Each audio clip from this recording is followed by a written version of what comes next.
ever since then, it kind of was like it was kind of silent. And, you know, our football team had a pretty good run during the year COVID hit, and so, you know, that brought a little noise and things like that. But as far as, you know, track and field, you know, it's been kind of under the radar for a little minute. And so, you know, to be able to be in this position, and it's not only me, you know, I have teammates here who are competing as well, you know, just for us to be able to go out there and show the world, you know, hey, you know, it doesn't matter where you are, as long as you have the dedication and the hard work to put it in and, you know, see the results, you know, you can do it anywhere and it doesn't matter.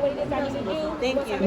What changed from the NCAA meet to here to get you from where you were at the NCAA meet to win here? I mean, what changed, or what did you work on to get to this point?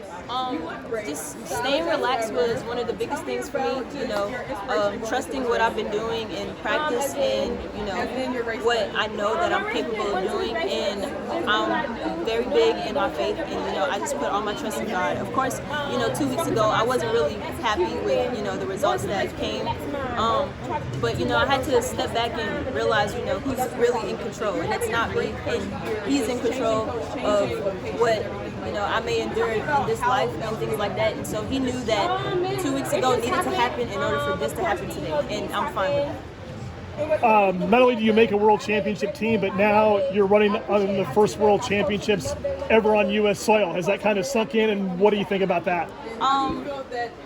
So it hasn't really, okay, I'll say it's sunk in a little bit, but at the same time it's kind of like, wow, did that really just happen? But, you know, I won't say that I'm fully surprised, because, you know, it was one of my goals that I had listed down for this year. It was to compete at this meet and make Team USA and compete at the World Championship. So, you know, to that extent, I'm not surprised at all.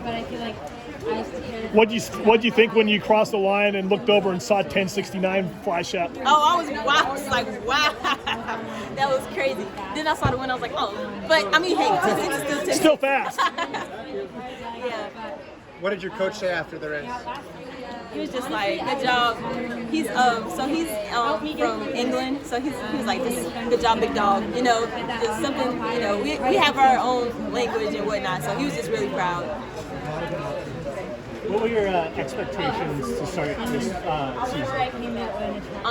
So it started back last year when I was at NCAA's, and my goal for that meet was to make it to the finals. And I didn't. I went out in the first round, and I was very upset. And I remember feeling how I felt, and so I told myself that from that day forward, you know, I would never want to put myself in a position to where I would feel like that ever again. And, you know, some people could say, you know, 2 weeks ago I probably felt the same way, and, you know, you go into a race expecting to win, and so when that didn't happen, you know, of course I was upset at first, because I'm human and I'm allowed to, you know, feel what I feel. But at the end of the day, you know, like I said before, you know, there's a greater purpose for everything, and I'm a firm believer in, you know, everything happening for a reason.